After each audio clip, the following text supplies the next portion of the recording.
Hi everyone, and welcome back to our class in Artificial Intelligence and Machine Learning in Finance. Topic for today is data pre-processing. We've talked about the different data sources we have at our disposal in finance, nowadays actually. We have financial markets data, we have alternative data sets, so we are complementing our data from, say, balance sheets and income statements and from markets with data, let's say, from Twitter, Facebook, but also geographic data, satellite images, etc.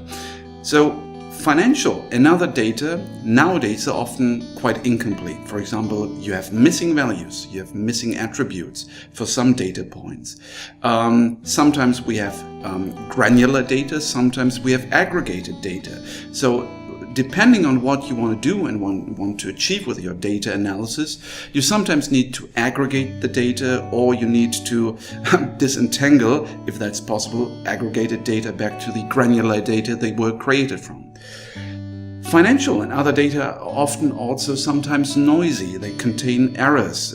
You have outliers. The outliers will not be erroneous, but you want to exclude them anyway because this might drive your results into a direction you don't want to. They could also be inconsistent. For example, they could contain discrepancies in codes or names. Very simple and trivial example is that many companies don't just have one single name, but they have many legal entities, and all the subsidiaries and all the companies that belong to one large conglomerate, they share one part of the name, but they have slightly different names in different countries. And you need to make sure that these inconsistencies are taken care of.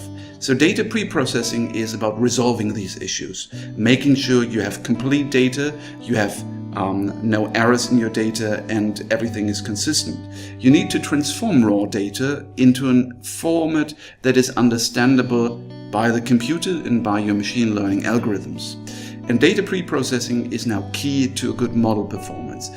First thing that could arise is if you have errors in your data, if you have incomplete data, you might not be able to perform your analysis in the first place. Your algorithm might just stop. But that's actually the good case, and the bad and worst case is that your algorithm works. It works on the data, and you don't see actually what the errors produce. You don't see the errors in your result. You only get an output that is biased by the results you haven't identified beforehand. So we need data pre-processing, and this typically involves two steps. First, you need to understand the data. You need to make sure that you have a good feeling of what the data looks like, and this includes looking at the raw data, taking the extra mile, looking at the Excel file, looking at the CSV file or the other formats the raw data might come in, and having a look and a good understanding of what the data looks like. And then you have to prepare the data so that your machine learning and artificial intelligence algorithms can properly work on the raw data.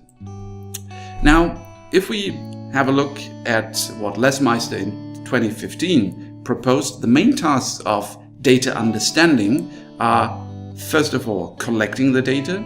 It's usually a huge task, especially if you think about alternative data. You need to work with the interfaces and the APIs with different data sources. You need to describe the data. In research, this is usually done by looking at descriptive statistics. You have to explore the data and verify the data quality. Look at the NAs, the not availables, look at missing values, look at data values that are completely off the chart, and make sure that this is not a data error, that in the best case this is an outlier, and then think about whether you should remove these outliers. These tasks are performed to make sure that the data are adequate to meet your goal that you want to achieve with your data analysis. Furthermore, by exploring the data and determining its sparseness and identifying missing values, you get a better idea of which learning method might actually be appropriate for this kind of data sample. It might be that you've thought of one method and you now, after looking at the data, you see, okay, maybe I should use a different algorithm. And verifying the data quality is critical. We are talking about algorithms and methods that are based on and get their huge advantage from working with big data. And if you have a huge data sample and the quality is not good, well, might be that the analysis is doomed from the very start.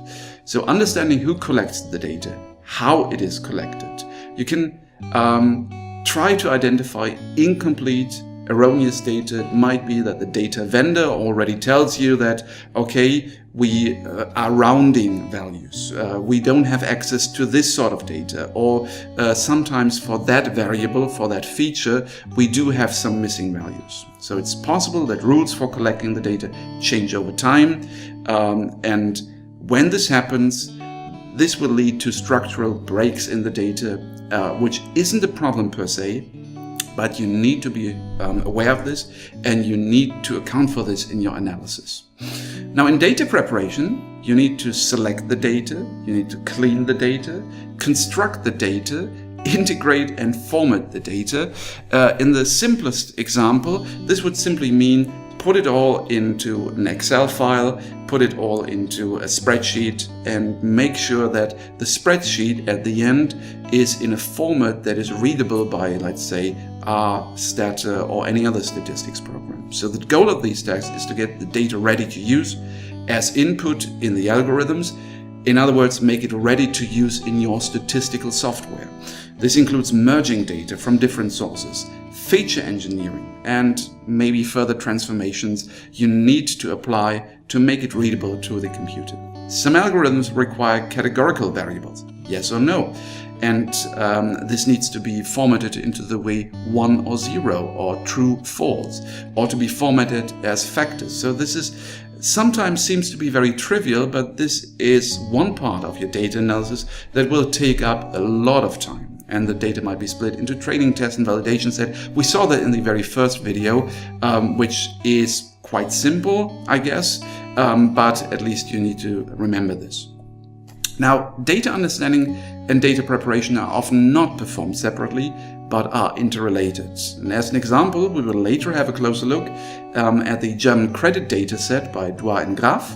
And the data are also available from the UCI machine learning repository, along with a very detailed description of the data. So I encourage you to have a look at the data in the example at UCI, and we'll talk about this credit data set and loan data set here in these videos next. Now, before in the next video we'll start with the example, let's talk about which statistics software we will be using in the remainder of the class. We're using R. Now, everything is performed in R. R is free software under the terms of the Free Software Foundation's GNU General Public License and so on.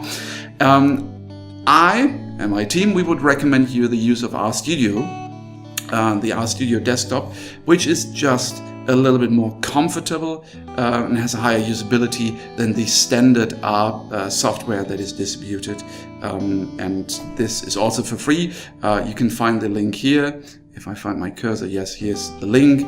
And alternatively, if you're studying at Leipzig, you can also download it from our computer center's website. So RStudio is the way to go here, and this is quite convenient.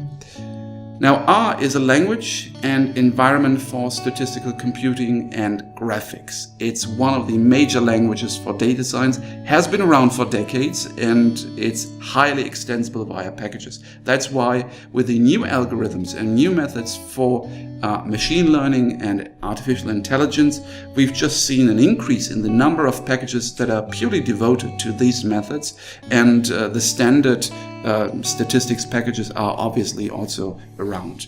There are, of course, alternatives, most notably Python, libraries with scikit-learn, Keras TensorFlow, etc., which are related and similar in to some extent, but here we'll focus on R. You can also use different software and different programming languages, of course. So next, we'll start with a practical example, but that will be done in the next video. Thank you.